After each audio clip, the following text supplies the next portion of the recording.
This is Vinyl Noir, where every episode I explore the mysteries of the vinyl collector. Stay tuned. Today I'm here with my wife, and we're going to talk about what happened to her records. We met in 1972, September.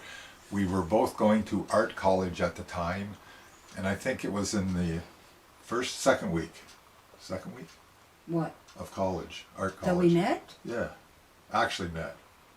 Well, it was during the initiation week. Initiation week. And we went on a train. Confederation train. It was like a little train with wheels, and it went around the town. In the pouring rain. Kingston, Ontario, this is. In the pouring rain, and somehow we met. We didn't know each other. It was a first year. There was 2 studios, 60 students. I was in the other studio, and he was in the other one, so we didn't meet the first day. We met in a bar. We met actually in a bar. The Manor. Sleazy bar. The Manor. Oh, that's where you went? That's where they took us. I went there. We were in our little t-shirts, first year that's t-shirts. right, we had a little t-shirt with a little tube of paint up here. Yep. And all the first years went around Wow. Kingston, Ontario, on this little. We were fab. Yeah, in the pouring rain, and all the second and third years, and the professors were all at the Manor Inn waiting to greet us. Us, yeah. So when I got there, on a different train from him. I'm not going to get a word in here. Well, I got to tell it accurately. Right, yeah. He was at the other end of this big table, and I presumed he was either a third year or a professor because he's so much older than me.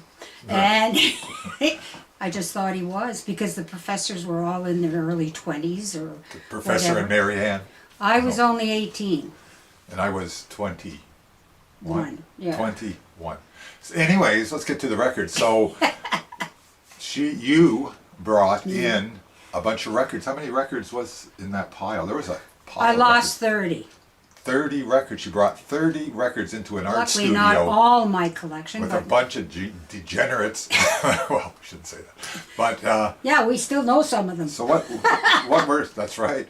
What were some of those records? We had, I know that you had a Hendrix album probably. A Hendrix album, a Donovan album, or 2. Gordon Lightfoot 3 too. or 4 Lightfoots. A Rolling Stones. Oh, High Tides and Green Grass. I remember that one. The ones that were spared were thankfully my Bruce Cockburn, because that's my most favorite artist. Nobody knew who she was. He was. Yes, they did. No, they didn't. Yes, they did. He lived in Kingston. They didn't steal. They didn't steal the Bruce Cockburn albums. They stole all the. I don't think they were there. Well, they might not have been. The Wild Pear one, that rare one, was not there either. We'll show that another time. Yeah. But the thing is, this is the mystery. We don't know where they went. She doesn't know where they went. No. They just disappeared. It was in the first semester. I would say it happened because I didn't have a stereo. We met, but we didn't start going out to the end of that semester. I had a stereo. And so after that, we had stereo. Yeah, he brought it to my apartment. Hey, it worked. But at that time, But I just decided to bring some in because I'd been in an art program in Ottawa previously where people brought in their albums, but it wasn't 60 people. and they didn't rip them off. And they didn't rip them off. You could leave them there, and they weren't ripped They off. were probably all scratched to hell anyways. Probably, but I mean, people were piled here and there and yeah, there. well. Anyways, it's one of those noir mysteries, vinyl noir mysteries. And one of our co-students, we don't know. Where are those records now? Probably the dump.